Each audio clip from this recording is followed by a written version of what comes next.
Let's get ready to rumble.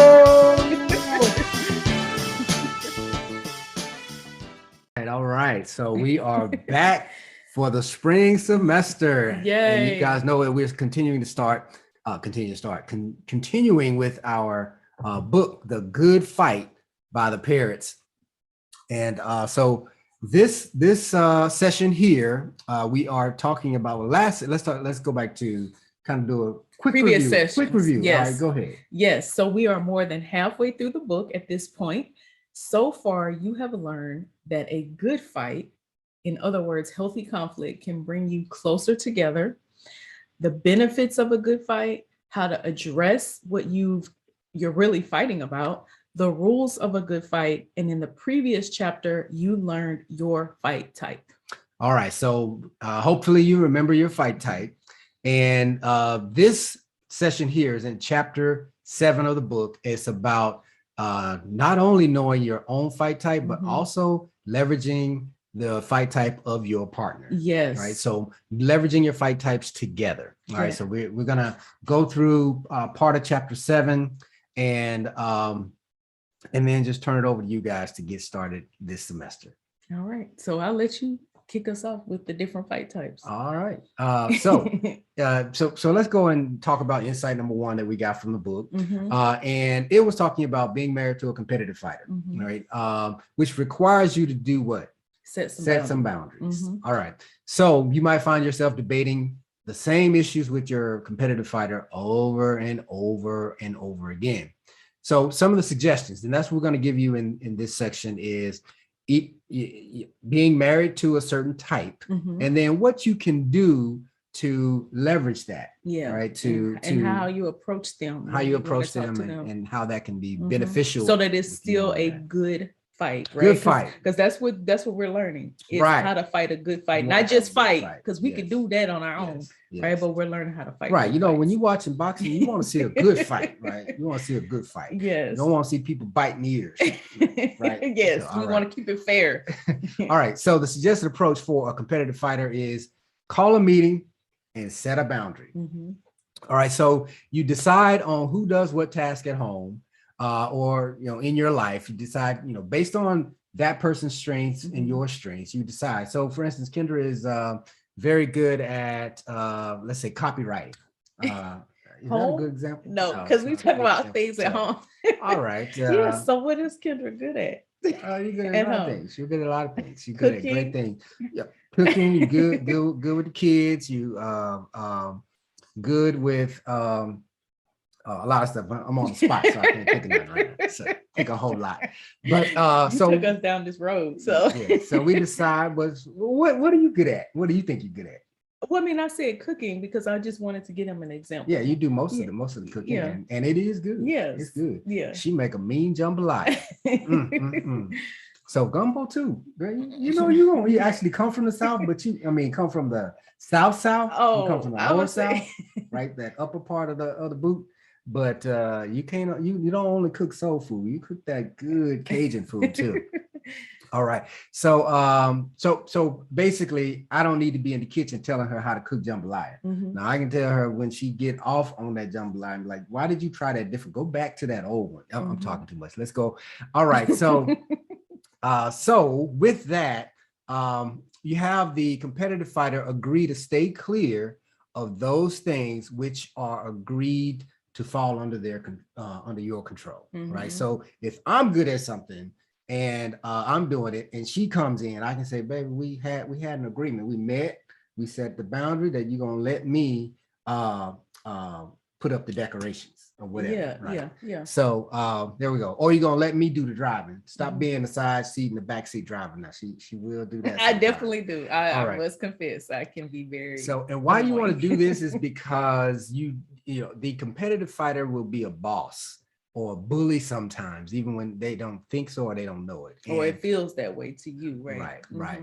And so you want to set those boundaries to protect yourself when you're married to a competitive fighter. Yeah. All right. And I was like, I feel like when I think about that competitive fighter, it kind of feels like a person that really likes to be in control. And so this is good because it helps you even see this in yourself, right? Being able to acknowledge, you know what, I like to be in control. So sometimes you have to catch yourself. And I'm going to talk about that a little bit more when we get to the one that I consider to be my fight type. Right, right. All right, so let's go to insight number 2. You want to talk about this or you want me to take it? I'll let you take that. All right. So being married to a collaborative fighter requires you to ask for honesty. Mm-hmm. Now, I've identified as a collaborative fighter, right? So that's my fight type based on our last session and what we went through there. So, so why is it difficult for collaborative fighters to be honest? Because you might find that strange, right? The person lies, or like, not necessarily. They just sometimes don't avoid the conflict, yes. So they don't tell you the whole story. Because guess what? They don't want to hurt your feelings. Right. And I can identify with that. I don't like hurting people's feelings. So often what we'll do is we'll put a positive spin on it, right? And to avoid that confrontation. So the suggested approach for living with a collaborative fighter is a straightforward request to be honest. Right. Yeah. So if you go out of your way to say, hey, I'll be okay. Just tell me the truth. Does my butt look big in these pants? Right. So. Oh, is that a question you've asked? No, it's a question that you might ask me. Right. So anyway. Yeah. And also just having that open invitation for your collaborative fighter, asking them, allowing them to open up and express negativity, right, in the marriage. Yeah, you know, I feel like what this particular one helps you understand is that we have to in our marriage, you know, and in any relationship, because the thing about this is this does not just apply to your marriage relationship. This applies even with your children or other people that you experience on your job or other people in your family. Is that sometimes it may feel easier to not be honest because you might need to have a hard conversation, but really, if you allow that to continue because you're trying to avoid that conflict, that's going to cause you more problems down the road versus if you just went ahead and be honest with the person. Right. And instead of making them think that everything is okay, when in reality, everything is not okay. Correct. Yeah. So then the next type of fighter we want to talk about is a conciliatory fighter. And this person requires you to back off a little. I feel like this is more of the type of fighter you are. Okay. And in this section, we find out that the conciliatory fighter doesn't respond well to being told what to do. It can come off as pushy. Yelling causes them to freeze up and they don't like being pressured, and it tends to shut them down. And so the reason why I feel like this to me feels more like you is because anytime you feel like, because I can be the person that wants to like tell you how to do things and what you should be doing, then you tend to like freeze on that type of approach. And even you give me these looks sometimes.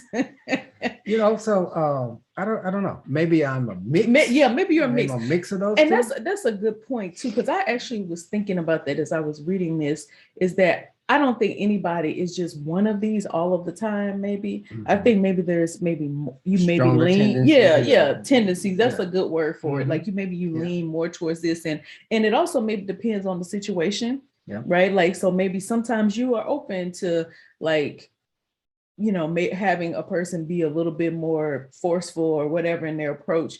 But in other situations, I can agree with that sometimes, because I definitely can give you a look if you approach me in a certain way. Versus, and pretty much asking you can you rephrase that, please? Like, hey, look, I'm a grown man. Don't talk to me like that. And so the approach for living with a conciliatory fighter is a better approach is to approach them with kindness. So like, you know, and this is so good because again, I really feel like we underestimate kindness in relationships. Yes, we do. And it's like to try in the attempt to get your way, you feel like you got to really come at people, when in a lot of times, if you just said it nicer. Nice. Be nice. C-E. Be nice. Be nice. It goes an extra long way. Yes. And this is, is effective because it feels less urgent to the person. Like they no longer feel like you're rushing them. It feels less loud, especially if you are someone who likes to raise your voice, or even if you're yelling all the time or sometimes, and they feel less pressured. So that actually gives them an opportunity to be okay. Right. So then the very last fighter type that we talk about is a cautious fighter. Requires you to do what you promised to do. Yeah. And I think you identify yes as a cautious fighter. As a cautious fighter. Yes. And I can see that. Yes. Yes. So the cautious fighter can be a perfectionist and somewhat demanding. Yes, Lord. And we learned that these demands usually stem from high levels of anxiety that come to the surface when they feel their spouse isn't measuring up to their high standards. When spouses of cautious fighters break a promise, miss deadlines, or fall short on goals, the cautious fighter can feel very apprehensive and start to lose trust. Yeah, I remember when we were younger, raising kids, and I think you brought this up before, but you were like, you don't know how to raise kids. I didn't. Right? I never said that. I know you didn't say it, but I had that kind of spirit. My spirit, that attitude. Like you didn't read all the books I read. Exactly. That is so true. You didn't read all the books I read. You didn't listen to the podcast I listened to. You didn't talk to the people I talked to. So I don't need that. I live with these kids. So, anyway. Yes, and I like that they point out what's at the heart of the cautious fighter is about perfectionism, right? And so then, as a cautious fighter, then you have to be willing to work on that in yourself.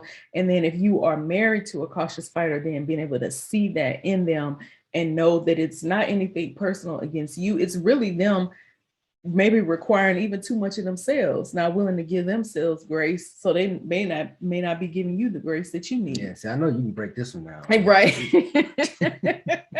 So approaches to living with a cautious fighter: lay aside pride and follow through on projects, big or small, in a way that will please your cautious fighter, which I thought was very interesting that they said that. Yeah, that's good. I can definitely see that, you know, bearing out in our relationship where you ask me to do stuff and I sometimes say, I'll do it, and didn't do it. And I think this will be a good conversation for you all to have in your group about this idea that you should do it in a way that will please them, because I don't know that we always tell people that. Like, maybe we would normally tell the cautious fighter that they need to adjust their expectations, but we don't necessarily tell the other person that they need to do it in a way that will please. So I think that'll be make for some interesting conversation.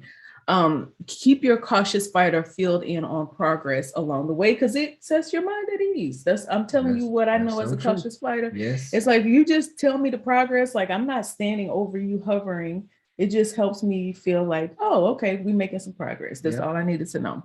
And so when you do this, your cautious fighter feels more loved.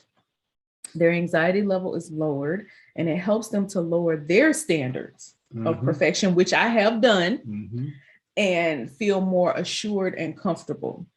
Yes. Absolutely. Yeah. I think that works. I think that works because even when it says lower their standards of perfection, I think sometimes it's their standard is beyond reach. Yes. Right. Yes. And so they bring it back into the stratosphere. When you follow this. And you know what's immediately coming to mind when they say it lowers their standards? So I love having people over to our house, or at least I used to when we were younger, and our kids were younger. I really enjoyed, hospitality, having people over to the house. But I would be so stressed the day of trying to make everything perfect. And you guys felt the stress of that. Like, I would be so intense about everything and, wanting him to be helping me. And it would just like drive me nuts. Yeah. But you're like that with every event. Yeah. And you're right. You're right. Not just the house. But I feel like over time, first of all, I see that it's like, what fun is that if you stressing everybody in the house out over this thing, right? So I have lowered my standard of perfection in that area, and that has helped us a lot. So just really quickly again, the 4 different fight types that we talked about were the competitive fighter, the collaborative fighter, the conciliatory fighter, and the cautious fighter. Yep. So we think you all will have some great discussion in your group about this. So have fun. We'll see you next time. See you next time. Daniel and Kendra out.